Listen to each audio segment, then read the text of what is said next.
Hello everyone and welcome to Blood and Hematology YouTube channel. This video is about beta-thalassemia major. Definition, pathophysiology, clinical findings and laboratory features of beta-thalassemia major are discussed in this video. Beta-thalassemia major is characterized by a severe anemia that requires regular transfusion therapy. It is usually diagnosed between 6 months and 2 years of age, after completion of the gamma to beta switch, when the child's hemoglobin A level does not increase as expected. Beta-thalassemia major is caused by a homozygous or double heterozygous inheritance of abnormal beta genes, resulting in marked reduction or absence of beta chain synthesis.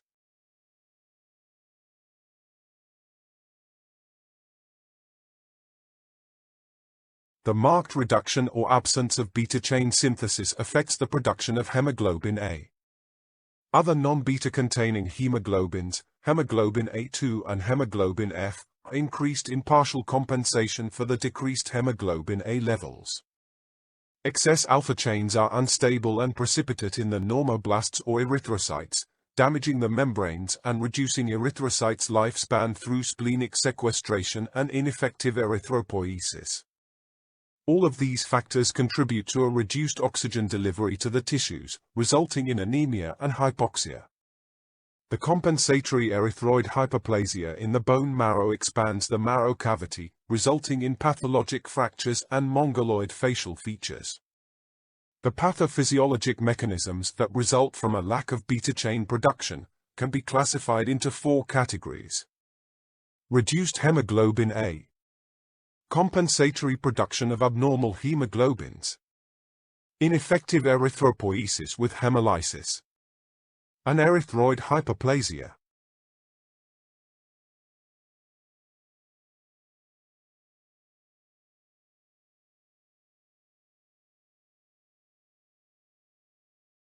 Clinical findings include severe anemia, jaundice, hepatosplenomegaly, bone marrow hyperplasia, and significant growth retardation.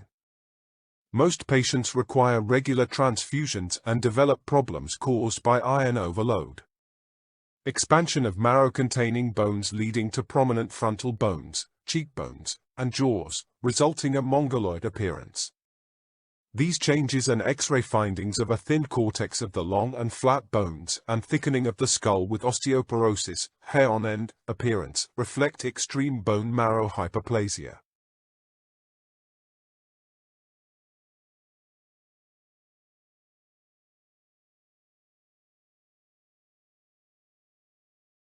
The hemoglobin is usually in the range 3 to 7 gram per deciliter, the MCV 50 to 70 femtoliter and the MCH 12 to 18 picogram.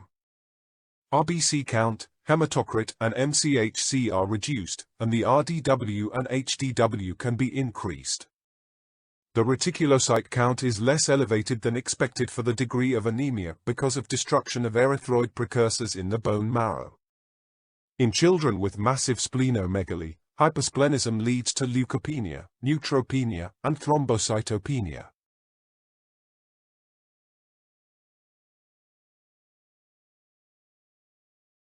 The peripheral blood smear shows marked microcytosis, hyperchromia, anisocytosis, anisochromia, and poikilocytosis with bizarre shapes, target cells, ovalocytes, teardrop cells, schistocytes, and elliptocytes.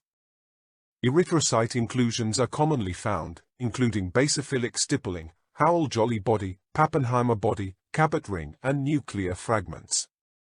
Polychromasia and nucleated red blood cells may be observed, and defective hemoglobinization and dyserythropoietic features in circulating nucleated red cells are present.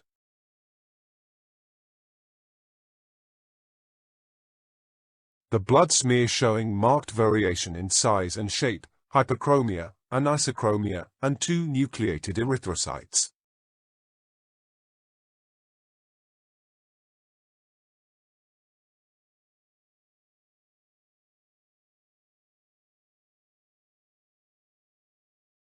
The blood smear showing anisocytosis, hyperchromia, and poikilocytosis including bizarre shapes, target cells, teardrop cells, elliptocytes and schistocytes.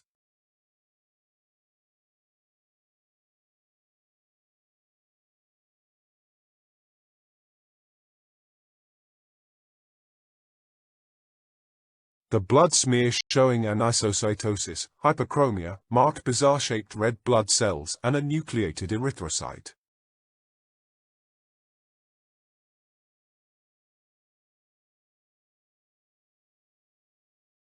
The blood smear showing Howell-Jolly bodies, Pappenheimer bodies, 2 nucleated erythrocytes and a lymphocyte.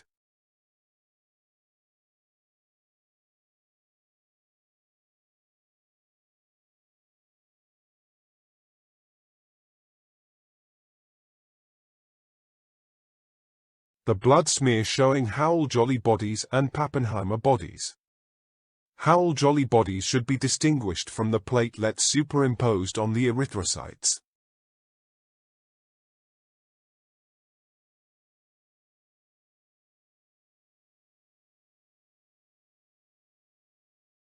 The blood smear showing basophilic stippling and several poikilocytes.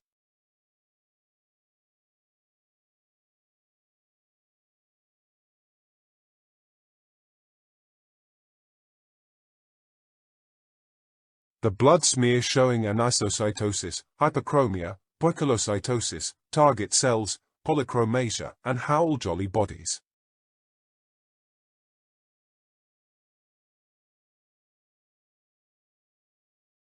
Post-transfusion blood film showing dimorphic population of erythrocytes.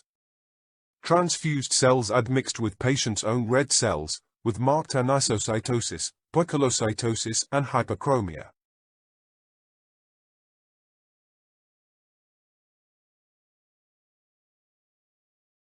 Sometimes alpha-chain precipitates are apparent in the peripheral blood in both erythrocytes and nucleated red cells. They have the same staining characteristics as hemoglobin, and can be visualized with methyl violet stain.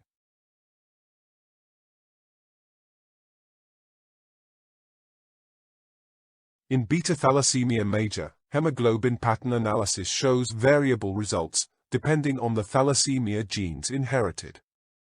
In homozygous beta-0 thalassemia, hemoglobin A is absent, hemoglobin F is more than 95%, and hemoglobin A2 is variable. The other genotypes show up to 30% hemoglobin A and variable amounts of hemoglobin A2. The majority of the hemoglobin is hemoglobin F. Normal cord blood contains about 20% hemoglobin A, but cord blood from infants with beta-thalassemia major has less than 2% hemoglobin A.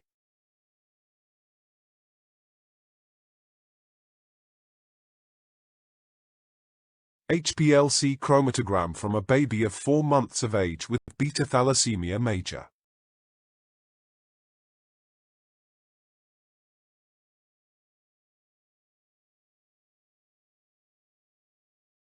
Bone marrow studies are not usually necessary for diagnosis of beta-thalassemia major.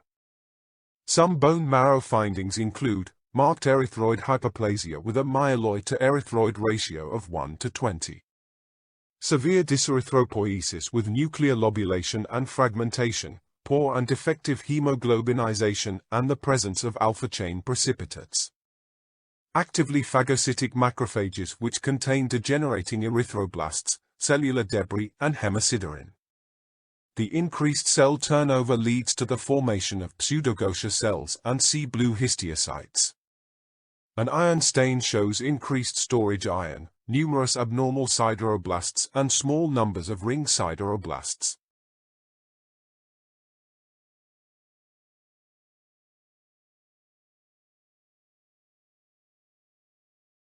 Bone marrow aspirate film showing erythroid hyperplasia and dyserythropoiesis.